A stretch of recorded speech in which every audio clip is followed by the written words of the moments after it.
Climate change from the year 25 to 2010 in Cameroon caused an epidemic devastation on the root tuber known as taro, scientifically called Colocasia esculenta. And this disaster caused an estimated loss of over 70 billion CFA francs to the Cameroonian economy, followed by food insecurity, persistent price hikes, and change of feeding habits. The cultivation of this food crop in Cameroon was essentially carried out by small-scale farmers with minimal inputs. The food crop plays a very important role in the livelihood of rural farmers who often resorted to it as an alternative source of their daily calories during periods of food scarcity and economic stress. Locally called Ibo cocoa in Cameroon, taro or Colocasia esculenta is also a root tuber grown annually. The roots, leaves and stems of this Ibo cocoa is a delicacy widely consumed mostly by people of the grass fields in Cameroon. It is a popular dish of the people from the northwest and west regions of the country, especially when prepared as achu. But this food crop that used to flood local markets in Cameroon has become a scarce commodity due to a gradual extinction of the food crop caused by climate change. That issue of Ibo cocoa has really affected not only farmers per se, but I can say the whole nation, because Ibo cocoa used to be a very important staple food for us Cameroonians. So, but now, due to the blight, they call it the Ibo cocoa blight, it has really rendered the Ibo cocoa unproductive. And even if it happens to do well in some cases, it is very difficult to preserve.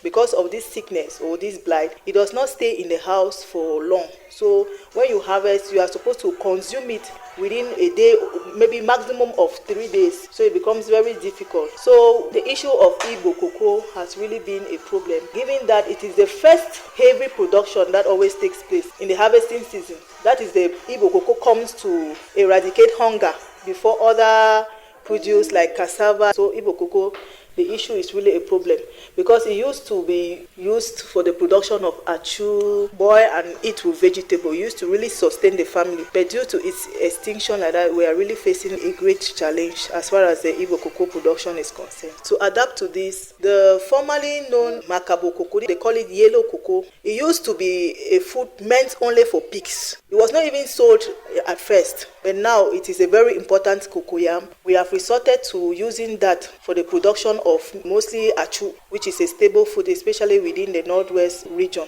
My name is Peppa Frida Mefo. My name is Peppa Frida Kwefo. I work at Chris Kitchen Restaurant. I have been in the restaurant business for long, selling achu. I used to prepare the achu using Ibo cocoa back then. But Ibo cocoa has become very scarce in the market, so I have turned to the alternative of using the sister cocoyam, Colocasia, which I mix with dwarf banana to obtain my achu. Ibo cocoa used to be the choicest of cocoyams, but now it's so scarce in the market. Even when you find it in the market, it's blighted and so expensive. So we use but Colocasia, locally called makabo cocoa, to prepare achu. Hibiscus for pan achu, Yaoundé. Even if you go to the market and buy the seed and plant, you will not still harvest, because when you buy seed and plant, you need to harvest more. But now when I buy seed and plant, I don't even harvest up to the seed. So it even need less to buy and plant. So it has affected me. It has reduced our rate of consumption, because now like this, that even some of the Ibo cocoa are getting ready at the farm. I don't even have that I can harvest and feed my family. I don't have. I've substituted with this cocoa we really call yellow cocoa, and that yellow cocoa is something that you should stay in the farm. You can only harvest it during the dry season that it is ready. So from now to that dry season, I cannot actually eat cocoa or even cook achu, except I buy. At first, I used to harvest my Ibo cocoa. Now I pound my achu, but now I'm not doing it, for the Ibo cocoa is not there. My name is Achuka Ernestine. I am called Achuka Ernestine. I am a restaurant owner, and I sell a variety of dishes, including achu. To prepare achu, we use some species of the Colocasia esculenta food crops such as mangwa, macabo, country cocoa, and most especially the delicious Igbo cocoa. But sometime now, Igbo cocoa has become very scarce and expensive in our local market. So I no longer use it as before. Igbo cocoa is indeed scarce in farmlands and the local market.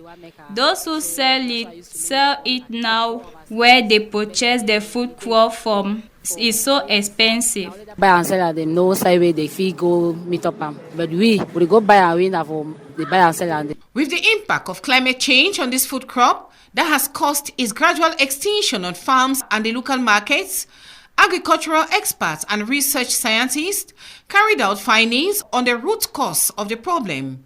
Dr. Patrick Samalang is a soil and water scientist from the Institute of Agricultural Research for Development, IRAD, Ekona, located in the southwest region of Cameroon. From my specialization and from works I've done, the surveys and collaborative work with other scientists, it looks as if the climate went crazy. Normally we realize that the leaves that get some rotting effect start drying and the entire plant dries off and it dies and it becomes sudden. And there's a particular period in the year that this happens. As from July until September, for the last years, this has been happening. So it looks as if there is leaf blight disease. The real problem seems to be from some changes that have affected the vegetative growth of taro that used to be one of the best, better than even cocoyams, which had problems already from the roots. And when the leaves got blighted, the entire plant developed that blighting and the entire plant had to die. It never used to happen, possibly because all the forest is being cut, possibly because the weather is getting different from what it was. I am even thinking that it's a viral disease, just like HIV, and that became virulent because of climatic condition and got other diseases seriously exposed and weakened the plants as a root rot disease on cocoyam because it was a problem. Taro has never had the same problem because both crops are crops that got derived from the forest. When you just open the forest, the crops just germinated spontaneously. And I think the average Bakwe man will tell you about Katambua. But since we've cut the forest and cut, we no longer have even a secondary forest. It means the climatic conditions are no longer good to the extent that even taro is being affected. But all hope is not lost regarding the cultivation of Igbo cocoa. For research findings prove that there is a way out which could scientifically be applied on the crop as a method of disaster risk reduction. Once more, Dr. Patrick Samalang. Epidemiologically, we can already tell you where you can have the disease and where you cannot have the disease and the conditions under which the disease occurs. One, between July and September. So it means if you plant earlier, it's just minimal. It's not a very demanding crop. That's one of the solutions. Taro is becoming very important. The demand for taro, even in the international market, is becoming, yes. So I think for now, plant earlier so that before leaf blight things you can attack your crop is already much. And give some water. It's just minimum water. Don't fear that it might cost you much. And use some potassium because potassium enhances rooting. Just plant earlier and plant where it is relatively wet off-season period so that you catch up before heavy rains come and it gets too moist. You've harvested. Outside, plenty of experience on agroforestry, farming with trees. We are able to grow taro, much more taro where we have trees, and especially leguminous trees. We'll plant the trees on hedgerows, and within the alleys we can put taro and we'll be happier. The impact of the blight disease on this food crop greatly affected the livelihood of cocoyam farmers worsens by the fact that some farmers literally abandoned blighted farms due to misconception that the blight disease could be transferred to humans. And following these stories, the population were afraid to consume the food crop.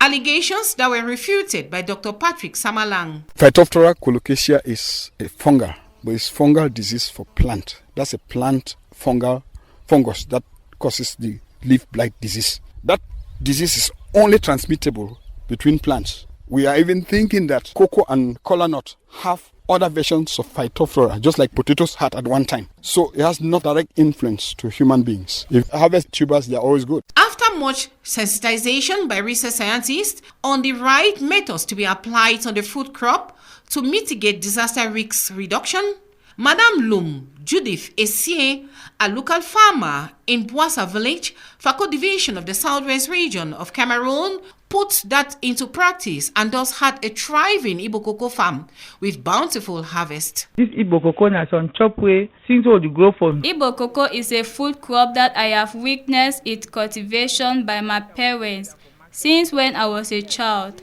It was a great source of our livelihood.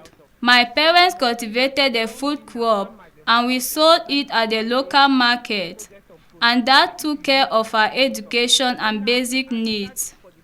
But some years now, Igbo cocoa is fading out, running out of stock.